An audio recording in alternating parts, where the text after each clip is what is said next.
तोहार कवन चाल राजा रोज ऋषियाना, तोहार कवन चाल रोज ऋषियाना, रोज ऋषियाना हो रोज ऋषियाना, तोहार कवन चाल राजा रोज ऋषियाना।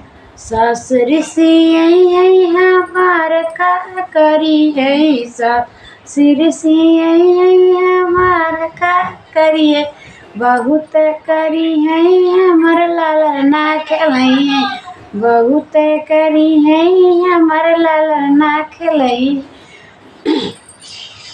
तोहार चलन चाल राजा रोज ऋषियाना, तोहार का चाल राजा रोज ऋषियाना। जेठनी ऋषि हमार का करी है, जेठ ऋषि हमार का करी, बहुत करी है आई के रोटी ना बनई है, बहुत करी है आई के रोटी ना बनई है। तोहार कवन चाल राजा रोज ऋषियाना, तो कवन चाल राजा रोज ऋषियाना।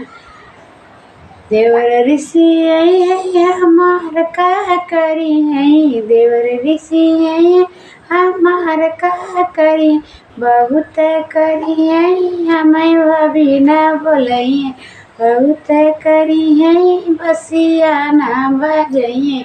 और कवन चाल राजा रोज ऋषियाना, तो कवन चाल राजा रोज ऋषियाना।